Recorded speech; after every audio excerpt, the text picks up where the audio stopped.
नमस्कार, मी श्रीरंग खरे. CBSE pattern पहिलीपासूनच्या विद्यार्थ्यांना राज्यामध्ये लागू होणार अशी एक घोषणा शालेय शिक्षण मंत्री दादा भुसे यांनी विधानसभेमध्ये केली आणि त्यानंतर अनेक प्रश्न विचारले जाऊ लागलेले आहेत की नेमकं काय होणार. म्हणजे जे मंडळ आहे आपलं शिक्षण मंडळ ते आहे तसंच राहणार का? पॅटर्न कसा बदलणार? आपल्याला नवीन अभ्यासक्रम जर लागू करायचा असेल तर त्यासाठी शिक्षक तयार आहेत का? विद्यार्थी तयार आहेत का? पालक तयार आहेत का?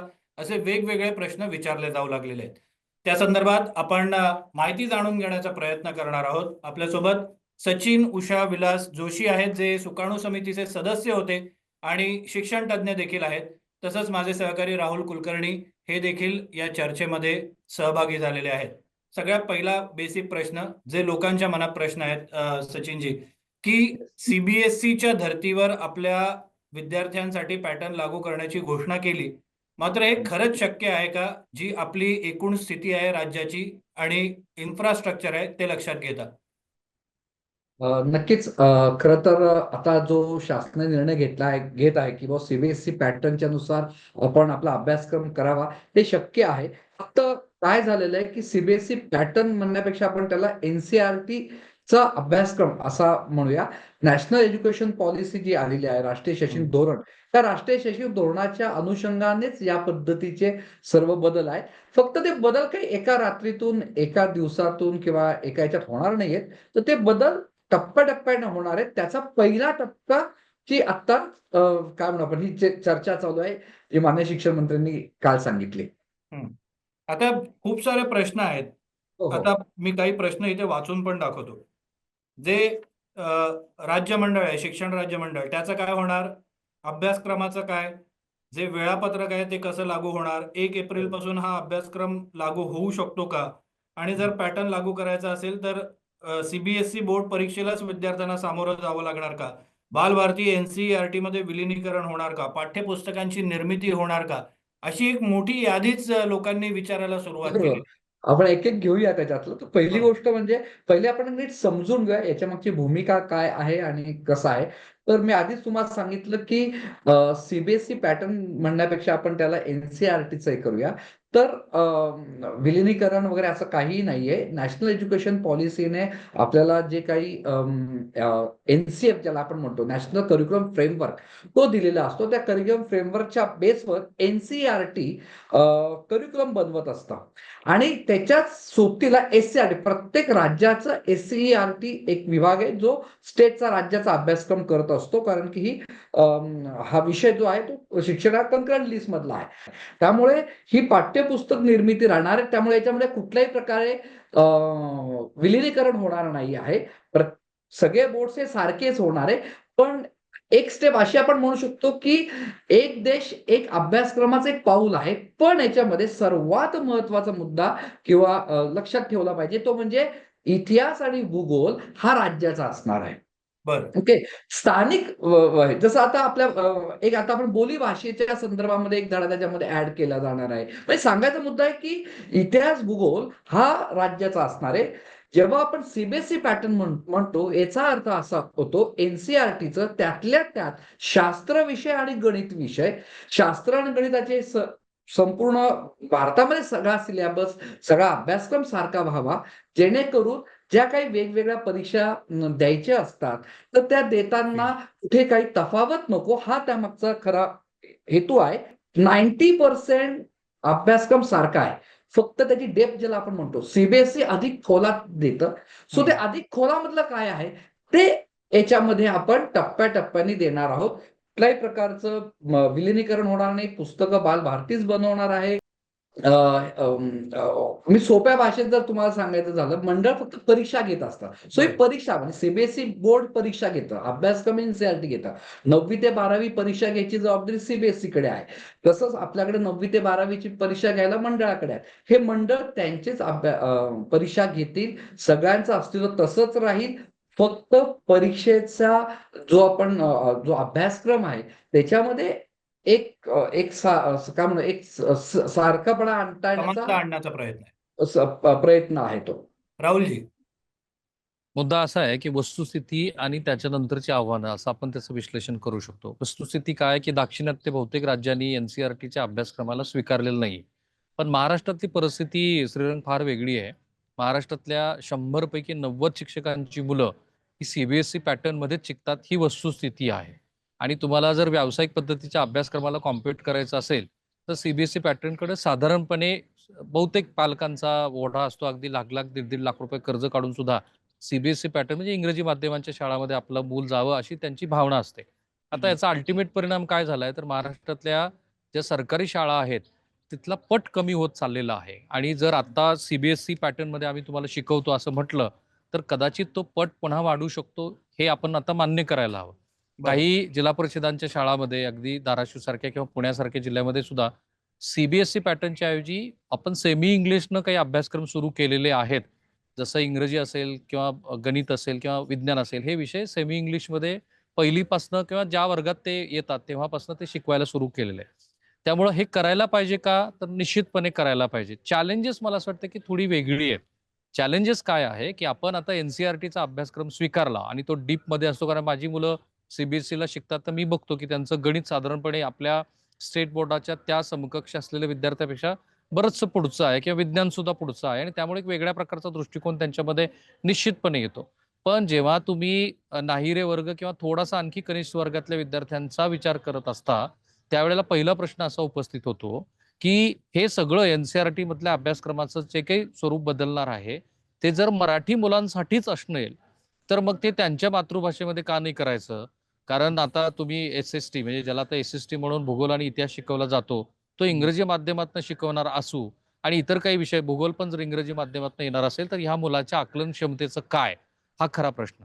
त्याहून मोठा प्रश्न असा की जेव्हा हा बदल होतो नाही तो टप्प्याटप्प्याने होतो आहे. जसं आता जोशी म्हणाले की आपल्याकडची संस्कृती इतिहास भूगोल ह्या सगळ्याचा विचार करूनच ते टप्प्याटप्प्याने आपण करणार आहोत.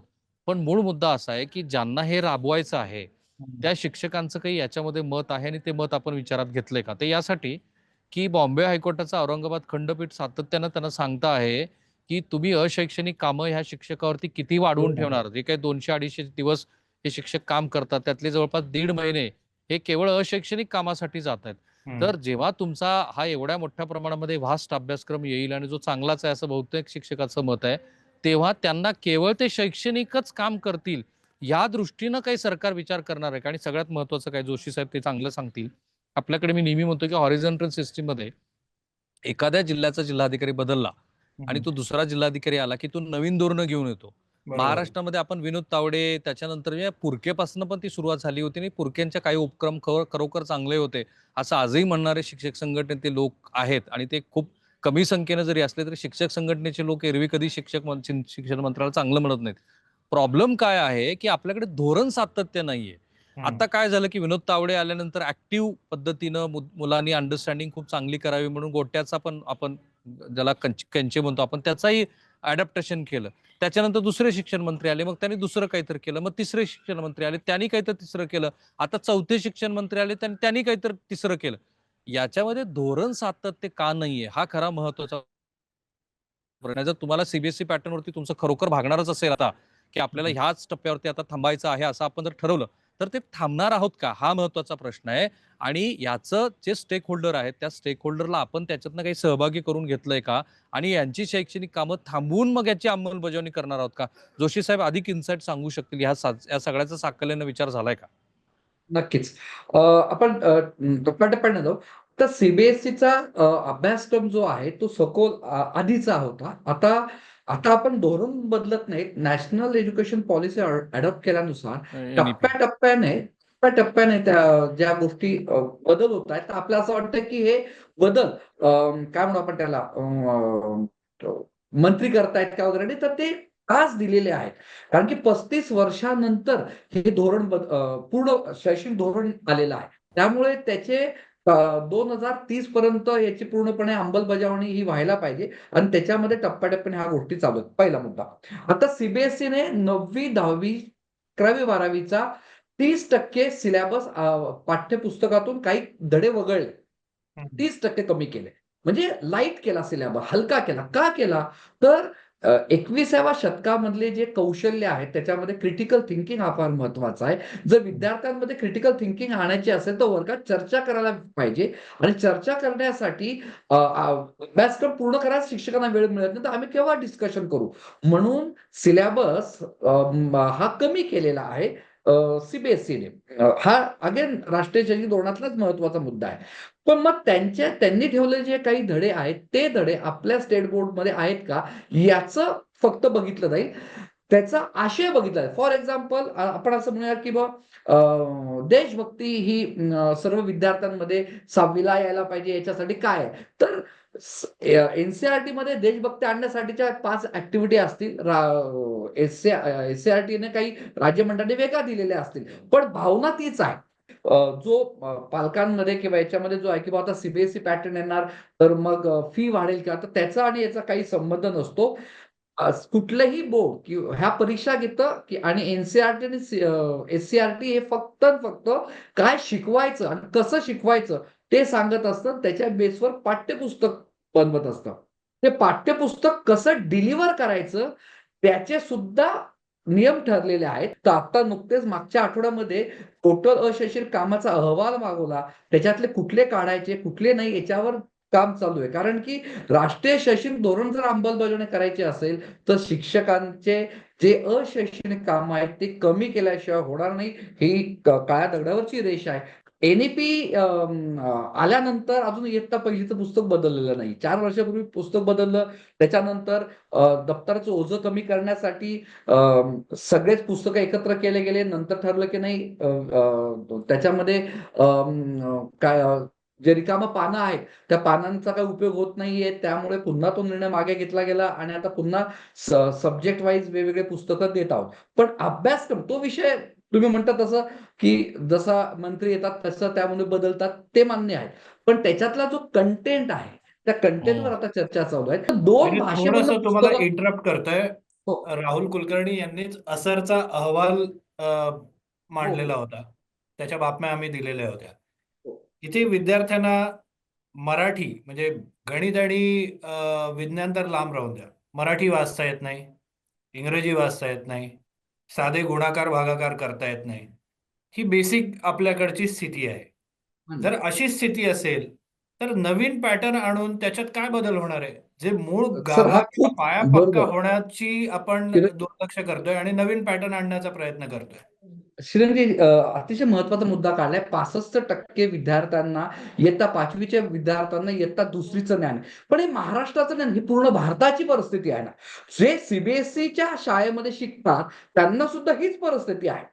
मुद्दा मुद्दा तोच आहे. आपण आणि हा खूप कठीण अभ्यासक्रम आहे. खूप सोपा असं नाही आहे. हा अभ्यासक्रम अनुभवाच्या आधारे एक्सपिरियन्शियल लर्निंगवर आहे. आता याच्यावर मी तर माझी संस्था आहे. मी भारतातली पहिली एआय ऑन व्हील बस बनवलेली आहे. आणि एफएलएन म्हणजे foundation literacy and numeracy FLN हे 2025 पर्यंत अचीव्ह करायचं आहे. त्याच्यावर स्टेट गव्हर्नमेंट म्हणजे दोन्ही म्हणजे पूर्ण भारतात आणि याच्यात बघितलं गेलं तर सर्वात उत्तम कामगिरी ही महाराष्ट्र शासनाची झालेली आहे की एफएलएनचा जो मुद्दा आहे तुम्ही सांगता तो बऱ्यापैकी आपण अचीव्ह केलेला आहे. हे पहिलं धोरण आहे की त्यांनी इयत्ता पहिली आणि 2री पूर्व प्राथमिकला जोडली. का बरं पूर्व प्राथमिकला जोडली? हाच एफएलएनचा प्रश्न की या मुलांना वाचता येत नाहीये. पूर्व प्राथमिकच्या ज्या शिकवण्याच्या ज्या पद्धती आहेत त्या इयत्ता पहिली 2रीला जर वापरल्या तर मुलांमधलं एफएलएनचं प्रमाण हे कमी म्हणजे ते त्या लेवलला येतात. म्हणजे 2री पर्यंत मुलांना लिहिता वाचता येतं. याचे प्रयोग झालेले आहेत. सचिनजी, एक महत्वाचा मुद्दा तुम्ही म्हटलाय की तुम्ही आता मूल्यांकन करत आहात की किती अशैक्षणिक कामं आता शिक्षकांना करावी लागतात. तर ते जरा प्रेक्षकांना आपल्या उत्सुकता असेल की यातली किती अशैक्षणिक कामं साधारणपणे कमी करण्याचा सरकारचा विचार आहे, काहीच याच्यावरती झालं का? एक मुद्दा. दुसरं असं की तुम्ही आता मगाशी उल्लेख केला की मातृभाषेतनं पण पर्याय आपण त्यांना देणार आहोत. तर इतिहास, भूगोल आणि तत्सम जे विषय असतील ते सगळे मातृभाषेतनंच आपण शिकवणार आहोत एनसीईआरटीच्या सगळ्या ह्या अभ्यासक्रमाच्या बदलामध्ये. हा एक दुसरा मुद्दा. आणि तिसरं सगळ्यात महत्वाचं की एनसीईआरटीचा अभ्यासक्रम साधारणपणे त्याचं जे मूल्यांकन होतं ते ग्रेडिंग सिस्टीमवरती होतं आणि मग फायनल एक्झाम असते. तर याचं मूल्यांकन करत असताना एनसीईआरटीचा जेव्हा आपण अभ्यासक्रम लागू करू तेव्हा याचं मूल्यांकन कसं होणार आहे? बरोबर. सर, ज्या शाळा आता महाराष्ट्रामध्ये मातृभाषेतून शिकवतायत त्यांना मातृभाषेतल्याच त्यांचं पुस्तकं उपलब्ध करून दिले जातील. फक्त तो अभ्यासक्रम एनसीईआरटी आणि एससीईआरटीचा कॉम्बिनेशन ओके. असेल. ओके, हम्म. हा पहिला मुद्दा. आणि जे इंग्रजी माध्यम शिकवतात ते इंग्रजी माध्यमातून असणार आहेत. दुसरा मुद्दा फार सुंदर उपस्थित करा, तो म्हणजे याचं मूल्यांकन. एनसीईआरटीने ज्याला 360 degree multi dimension report card असा शब्द नॅशनल करिक्युलम फ्रेमवर्क मध्ये पण आला आणि एनईपी सुद्धा आलेला आहे, की त्या मुलाचं जे मूल्यांकन आहे ते फक्त आतापर्यंत कोण करतं? शिक्षक करत होते. आता शिक्षकासोबत त्याचे मित्र पण करणार आहेत, आई वडील पण करणार आहेत. सो सगळ्या बाजूने त्याचं मूल्यांकन केलं जाणार आहे आणि त्या मूल्यांकन एनसीईआरटीने त्यांनी बऱ्यापैकी फायनल केलेलं आहे. सीबीएसईच्या शाळांमध्ये ट्रायलसाठी, आता फक्त ट्रायलसाठी काही शाळांना पाठवलेलं आहे. याच्यावर एससीईआरटीने त्यांच्या कार्यशाळा घेतलेल्या आहेत आणि या धर्तीवर एससीईआरटी खूप सुंदर पद्धतीने, म्हणजे आपलं महाराष्ट्र शासन खूप सुंदर पद्धतीने काम चालू त्यांचं केलेलं आहे. त्यामुळे अगेन ते 1.5-1 वर्षामध्ये येईल, कारण की याच्यामध्ये डिजिटल वापर केला जाणार आहे. म्हणजे त्या मुलाचं इयत्ता 1ली पासून तर 10वी पर्यंत त्याचा जो कोड असणार आहे, त्याचा जो प्रत्येक विद्यार्थ्याचा युनिक जो कोड असतो, त्याच्यावर त्याचं मूल्यांकन 10वी पर्यंत 12वी पर्यंत राहणार आहे. कारण की त्यामुळे त्याला समजेल की माझा कुठलं करिअर घेतलं पाहिजे, काय नाही, त्याची आवड निवड. त्याच्यात 2 शब्द फार सुंदर वापरले, ते म्हणजे इमोशनल क्वोशंट, भावनिक बुद्धिमत्ता आणि सामाजिक बुद्धिमत्ता. याच्या अनुषंगाने मी एक छोटं उदाहरण देतो, ज्याच्यात एनसीईआरटीने ते घेतलेलं आहे. ते म्हणजे एखादा मुलगा वर्गामध्ये डबा शेअर करतो का? त्याच्या मित्राला काय वाटतंय, आपल्या मित्राबद्दलचे काय आहे, तो त्याच्याशी कसा वागतो, अशा छोटे-छोटे मुद्द्यांचं ऑब्झर्वेशन त्याच्यामध्ये आहे. त्यामुळे मूल्यांकन खूप सुंदर आहे, जे आपलं स्टेट बोर्ड किंवा महाराष्ट्र मंडळ, महाराष्ट्र शासन हे ऍक्सेप्ट करेल. तुमचा पहिला जो प्रश्न होता अशैक्षणिक कामाच्या संदर्भामध्ये, जे हे जेव्हा येतं, काय म्हणतात त्याला, इलेक्शन्स येतात, ते बऱ्यापैकी आता कमी होणार आहेत.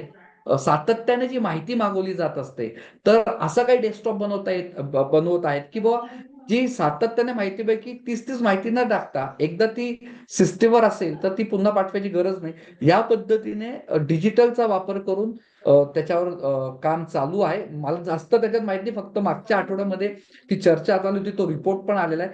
तो रिपोर्ट आता मी तुम्हाला नक्की शेअर करेल. पण अशैक्षणिक कामं कमी करण्याचं माननीय शिक्षण मंत्री साहेबांचं त्यांचं एक टार्गेटच आहे की मला पहिले त्याच्यावर काम करायचं. आणि फॅक्ट आहे की जोपर्यंत आपण त्यावर काम नाही करणार ना, त्याशिवाय राष्ट्रीय शैक्षणिक धोरणामध्ये आणि राष्ट्रीय शैक्षणिक धोरण आपल्याला अंमलबजावणी करावीच लागेल. आपला चॉईस नाही येतो. म्हणजे फक्त कसं असतं, तो ट्रान्झिट पिरियड असतो राहुल सर, की तो थोडासा त्रास होतो. पण हा त्रास पुढच्या 30, नाही 50 सचिनजी, असं वर्षांसाठी. आहे की हे बदल खूप चांगले आहेत, त्याबद्दल काही दुमत नाही. मी आत्ताच एक 100 शिक्षकांची परिषद घेतली ह्या विषयावरती, आत्ताच त्याचं रेकॉर्डिंग संपलंय. 99 शिक्षकांचं याबद्दल मत आहे की सीबीएसई पॅटर्न महाराष्ट्रामध्ये लागूच केला पाहिजे. परंतु त्यातनं उपप्रश्न जे निर्माण झालेले आहेत त्या उपप्रश्नाबद्दल मी बोललो. आता तुम्ही बोलता बोलता म्हणाल की मित्र मूल्यांकन करणार आहे. ते मूल्यांकन करत असताना 100 गुण असं डोळ्यासमोर ठेवून काही आहे का, हा एक प्रश्न.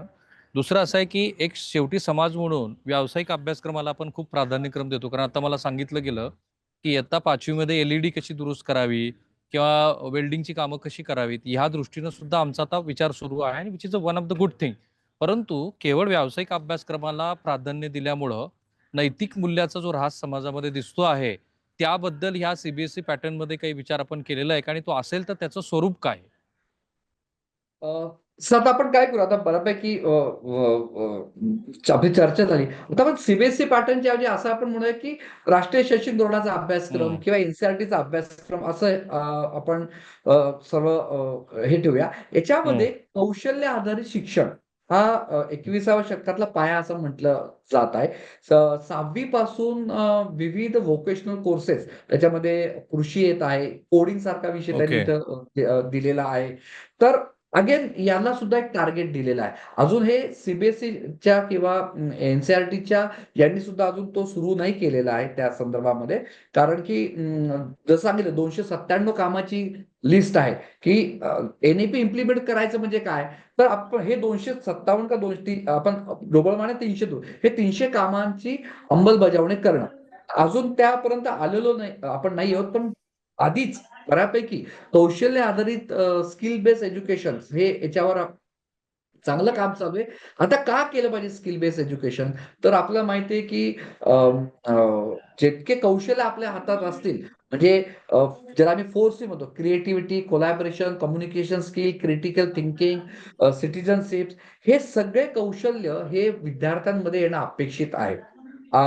घोका आणि ओका ही शिक्षण पद्धती आपल्या कुठेतरी बंद करायची आहे आणि घोका-ओका बंद करायचं असेल तर आपल्याला व्होकेशनल कडे जाणं अत्यंत आवश्यक आहे. कारण की गव्हर्नमेंटचेच रिपोर्ट आहे की इंजिनिअरिंगचे जवळ-जवळ फक्त 7% स्टुडंटला त्यांचं म्हणजे त्यांना कौशल्य आहे इंजिनिअरिंगचे. 93% इंजिनिअरिंगच्या विद्यार्थ्यांना त्यांच्यामध्ये इंजिनिअरिंगचे कौशल्यच येत नाही आहेत आणि ते इंजिनिअर झालेले आहेत आणि त्यामुळेच मग जॉब एम्प्लॉयमेंट वगैरे येते. बरं, मी राहुल सरांकडे पुन्हा एकदा जाणार आहे. मात्र एक प्रश्न जो काही वेळापूर्वी शिक्षकांशी बोलताना त्यांनी अ, सांगितला, तो म्हणजे की आपल्याकडे इन्फ्रास्ट्रक्चर नाही. आपल्याकडे अजूनही उघड्यावर शाळा भरतात. अजूनही आपल्याकडे पिण्याच्या पाण्याची सोय नाही. आपल्याकडे पटसंख्या, ज्याचा मगाशी राहुल कुलकर्णी यांनी उल्लेख केला, त्याची एक मोठी समस्या आहे. कुशल शिक्षक नाही. या सगळ्या गोष्टी असताना, इन्फ्रास्ट्रक्चर आपल्याकडे प्रॉपर नसताना, आता या शिक्षकांनी जो स्पेसिफिक उल्लेख केला तो असा होता की ज्या सीबीएसईच्या शाळा भरतात त्या एसी असतात, तिथे पंखे असतात, त्यांच्या इमारती पक्क्या असतात, त्यांना वेगवेगळ्या पद्धतीच्या करिक्युलर ऍक्टिव्हिटी दिल्या जातात, म्हणून ते पुढे जाऊ शकतात. आपल्याकडे तशी पद्धत नाही, तसं इन्फ्रास्ट्रक्चर नाही, हे या शिक्षकांचं म्हणणं होतं. नाही, हा मुद्दा बरोबरच आहे की इन्फ्रास्ट्रक्चर नाही आहे आणि ते आणलंच पाहिजे. म्हणजे जवळ-जवळ 30% शाळांना कंपाऊंड्स नाही आहेत आणि तुम्ही जर सीबीएसई बोर्डचे नियम जर पाहिले, कुठलाही राईट टू एज्युकेशन ऍक्टचे जे नियम पाहिले, त्याच्यामध्ये काही 8-9 गोष्टी दिलेल्या आहेत. त्याच्यात कंपाऊंड पाहिजे, 500 स्क्वेअर फूटची जागा पाहिजे. हे सगळ्या गोष्टी आहेत, त्यात काही म्हणजे दुमत नाही आहोत. आपण फक्त एनसीईआरटीतले काही चांगले महत्त्वाचे गोष्टी तेच घेत आहोत. इन्फ्रास्ट्रक्चर हा राज्याचा विषय आहे. पण त्यात एक चांगली गोष्ट मध्ये झालेली ती म्हणजे अशी आहे, की लोकसहभागातून बऱ्यापैकी होत आहेत. दत्तक योजनाच्या माध्यमातून इन्फ्रास्ट्रक्चर इम्प्रूव्ह केलं जात आहे. शिक्षकांच्या ट्रेनिंगच्या बाबतीमध्ये सांगेल, की आता नॅशनल एज्युकेशन पॉलिसीने 50 तास त्याच्या विषयाच्या संदर्भामध्ये ट्रेनिंग कंप्लीट करणं हे कंपल्सरी केलेलं आहे. सो टीचर्सला अपडेट होणं आवश्यक आहे आणि ही फॅक्ट आहे, की आता शिक्षकांनी जर स्वतःला अपडेट केलं नाही, तर या सगळ्या अडचणी येतील. इन्फ्रास्ट्रक्चरच्या बाबतीमध्ये काय सुधारणा म्हणतात होण्याची गरज आहे. सुधारणा होण्याची गरज आहे. त्याच्यात काही वादच नाही. बरं, एक शेवटचा प्रश्न आणि आपण ही चर्चा इथेच थांबूया, की खरोखर हे धोरण म्हणजे आपण सीबीएसईच्या समकक्ष शिक्षण आणण्याचा प्रयत्न करतोय. याने नेमका काय बदल साध्य होऊ शकतो अशी तुम्हाला आशा वाटते? पॉझिटिव्ह नोटवर आपण अर्थात ही चर्चा संपवतोय. काय बदल होणं तुम्हाला अपेक्षित वाटतंय? नक्कीच. त्याच्या आधी फक्त एक थोडा अजून तुम्ही तो प्रश्न विचारला होता, नंतर विसरून गेलो आपण मी हो. सांगताना. तो म्हणजे 1 एप्रिल पासून लगेच आता शाळा सुरू होणार आहेत का? इयत्ता पहिलीचा अभ्यासक्रम बदलतोय म्हणून 1 एप्रिल पासूनच शाळा सुरू होणार आहेत का? तर नाही. आता तुम्ही सर्वजण मे महिन्याची सुट्टी एन्जॉय करा. पुढच्या अकॅडमिक इयरला तो प्रयत्न असणार आहे, की आपण 1 एप्रिल पासून राहणार आहेत. या आता इमिजिएटल्या 1 एप्रिलला शाळा काही सुरू होत नाहीयेत. त्यामुळे बऱ्याच जणांचं बुकिंग झालेलं आहे. तर ते एन्जॉय करू द्या त्यांचं. आणि एप्रिलला का आपण करतो, की त्यानिमित्ताने जास्त दिवस मिळतात. अगेन तो एप्रिलला फायदा होतो. म्हणजे 31 मार्चात माझी परीक्षा झाली सीबीएसईनी, तर त्यांना लगेच पुस्तकं मिळले जातात. लगेच दुसऱ्या दिवसापासून शाळा सुरू होते आणि पुढच्या वर्षीचं बेसिक त्यांना कळतं 1 महिना आणि मग मे महिना सुट्टी असते पूर्णपणे. मग पुन्हा ते जूनला येतात. सो दीड महिन्यावरनं 1 महिना सुट्टी होते आणि त्यांना सुट्ट्यांमध्ये पुस्तकं पण मिळून जातात. हा एक चांगला बदल असतो. तो आपण या ह्याच्यात नसेल, तो पुढच्या ह्याच्यात असणार आहे. आणि नक्की तुम्ही जो क्लोजिंग नोट विचारली, की नक्की काय तर दर्जेदार आनंददायी शिक्षण हे येणार आहेत. पण हे आणताना हा असं नाही, की बाबा सी पॅटर्न घेतलं म्हणूनच येतं किंवा एस-एस-सीचा पॅटर्न असल्यामुळे येतं. नाही, संपूर्ण भारतातील 80% अभ्यासक्रम खास करून गणित आणि शास्त्राचा बिलकुल. सारखा आहे. फक्त इतिहास, भूगोल हे वेगळे असतात. याच्यामध्ये एखादे काही गोष्टी राहिलेल्या असतील, पुढे कुठला एखादा विषय हा जसं रिअल नंबर हा खूप डेप्थमध्ये दिलेला आहे. मग आपण तो आपल्या याच्या डेप्थमध्ये घ्यावा, खोलात घ्यावा, जेणेकरून भविष्यातल्या ज्या परीक्षा द्यायच्या असतात त्या सारख्या होतील. हाच एकमेव उद्देश आहे. सी पॅटर्न याचा अर्थ एन-सी-आर-टीचे आणि एन-सी-आर-टीला च्या वरती एन-ई-पी, एन-सी-एफमध्ये जे काही मुद्दे दिलेले आहेत, जे काही लर्निंग आउटकम दिलेले आहेत, तेच राज्याचं जे शैक्षणिक धोरण त्यांनी त्याच्या बेसवर बनवलेले आहेत. या दोघांना एकत्र करून अधिक उत्तम, इनफॅक्ट मला असा कॉन्फिडन्स आहे सर, सी पेक्षाही उत्तम आपला राज्याचा अभ्यासक्रम होणार आहे. कारण की जे बेस्ट आहे ते सगळं आपण घेतलेलं आहे. उत्तम ती डिलिव्हरी द्यायची एवढंच काय मुद्दा आहे. बरोबर. सचिनजी, येणाऱ्या काळामध्ये खूप प्रश्न येतील. त्या प्रत्येक प्रश्नाला उत्तर देण्यासाठी आम्ही तुम्हालाच बोलवणार आहोत. मात्र या कार्यक्रमात इथेच थांबतोय. कुठेही जाऊ नका. पाहत राहा NDTV मराठी.